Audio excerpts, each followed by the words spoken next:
Good evening, dear friends. Today we are going to talk about the OSI model, one of the important topic when we discuss the subject computer networks. So what we are going to talk about in this particular presentation is the learning outcomes would be as follow. We'll talk about the need of layerings in a computer network or network computing. We'll understand the OSI model. We'll also discuss about the 7 different layers that are involved in OSI model. The first one is your physical layer. Second one is your data link layer. Third is network layer. Fourth one is transport layer. Fifth is session layer. Sixth is presentation layer.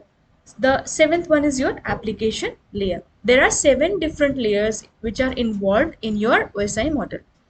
Now we'll understand the role of headers in the communication process between these different 7 layers. We'll also understand how data is sent from one host and it arrives finally to the destination host. Now, why are we going to focus on this layered model? Why are we talking about OSI model and why not about the TCP/IP model? So we are going to talk about this OSI model because it is easier to teach the whole communication process with the example of this OSI model. Also, the changes in also one of the benefit is that if we change anything in one of the layers, it is not going to affect any other layers. That means these layers are independent of each other. They are working in collaboration, but they are independent of each other. The it also allows different hardware and software to work together. OSI model is having a benefit that the hardware and the software are able to work together. It also reduces the complexity.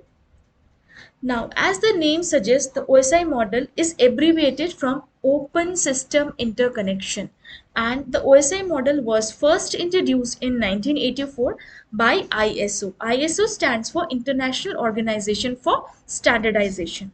Now, the OSI model outlines what has to be done in order to send the data from one computer to the other computer. It talks about the what purpose, but the OSI model lags in how exactly it has to be done. And the protocol stacks handles how data is prepared for transmission. Now, let us take an example of post office and try to understand these 7 layers. So, to start with the application layer, as we know, whenever we are writing some letters to some of our friend at some other place, what we do, we write a letter, right? We write a suppose let us take an example. We have written a letter of 20 page, and that letter is supposed to go to some of my friend in some foreign country. Once the letter has been written, the second thing is what we the second aspect, that is P stands for presentation, and in P or the presentation part, the letter has been translated so that the receiver can read that letter properly. S stands for session layer, and session layer ensures what? It ensures that the letter is given or is being received by the intended receiver only. T stands for transport, and transport is what? Transport deals with all the kind of separation of letters, providing the letter numbers to the letter. N stands for network.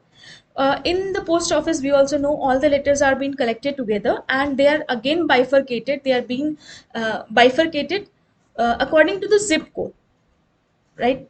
D stands for data link layer. Data link layer is to ensure that the letters which are being bifurcated according to the zip code are to be transported using which vehicle.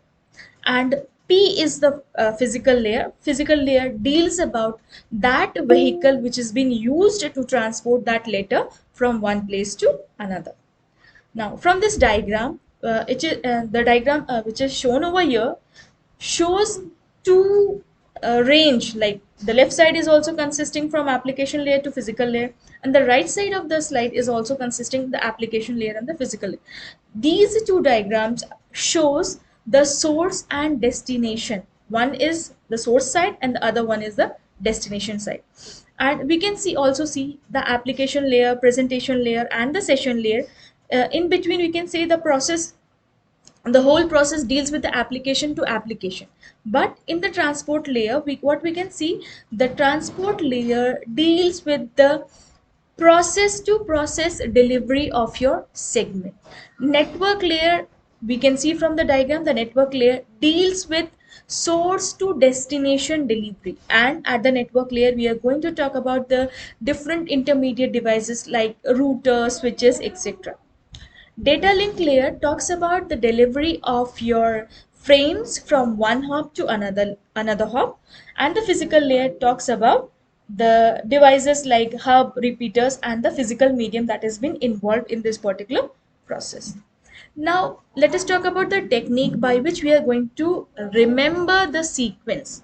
As you can see, application, presentation, session, transport, network, data link, physical layer.